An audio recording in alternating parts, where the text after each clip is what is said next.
chairman faults the product. The culprit, Coors believes, is politics.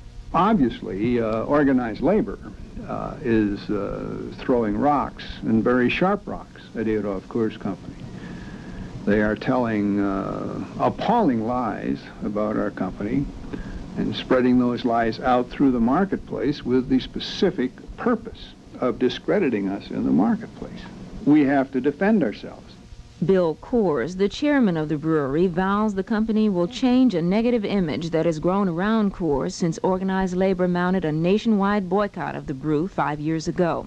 Muffy Shumway prepared this report. Not more than 6 years ago, Coors beer had a mystique. You could only buy the Rocky Mountain Brew in 12 states, as opposed to the 21 it's available in now. On college campuses, the beer became something of a status symbol. Now to mention the name Coors on a college campus is to invite a political debate.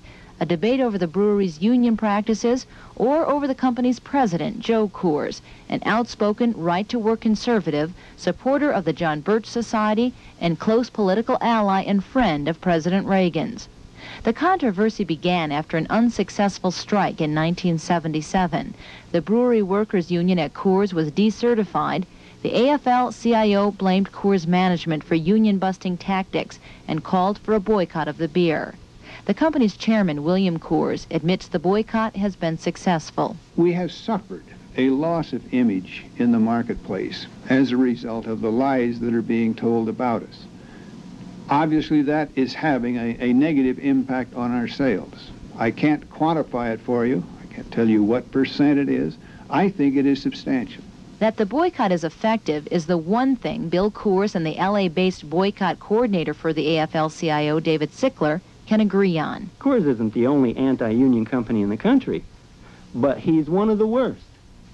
Was one of the longest track records, and he picked this fight. We didn't pick it. We're not in the business to establish boycotts. In February, Coors filed suit against Sickler and another man.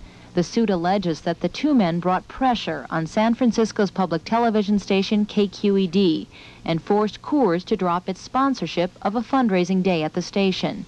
Coors spokesman John Meadows. And it is alleged that they threatened violence and could not guarantee the safety of the volunteers that were participating, taking phone calls at KQED. The management asked us to pull off of sponsoring that day because they were concerned with the safety of the volunteers. Those charges about us intimidating physical violence, those are all blatant lies. What they're attempting to do is intimidate volunteers within the community that are assisting us with this boycott. Because if any volunteer feels that he has or he may be subject to a lawsuit because he's not protected, he's going to be very unlikely to participate in any kind of obvious support for the Coors boycott. Coors is also playing hardball with critics in Birmingham, Alabama.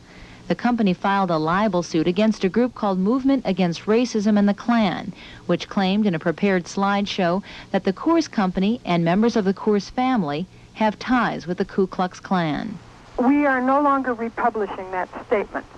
We were not able to substantiate all of the reports that we originally relied upon.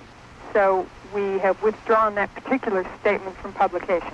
The original reports came from the Washington Post and a newspaper called In These Times, according to the group's vice president, Lori Thrasher.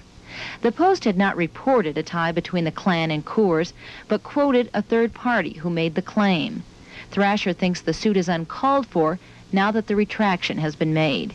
We think that this is certainly a form of intimidation and a form of trying to dampen criticism. We are faced with a lawsuit from people who have millions of dollars behind them, and we feel that certainly this is part of a new right-wing offensive. Bill Coors denies that the lawsuits amount to intimidation, but he will readily admit they are an aggressive way of tackling a very serious image problem. My brother has a right to his political convictions. I have a right to my political convictions. Now, why should a company of 10,000 people be persecuted because of the political beliefs of one of its employees? I don't think that's very American. I think that's contrary to the whole American concept of fair play. we have to defend ourselves.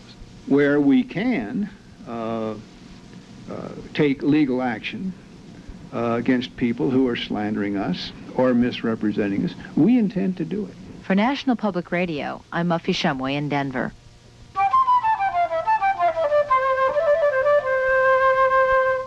Oh, my golden slippers are laid away, 'cause I don't expect to wear 'em till my wedding day. And my long-tailed coat that I love so well, I'll wear up in the chariot.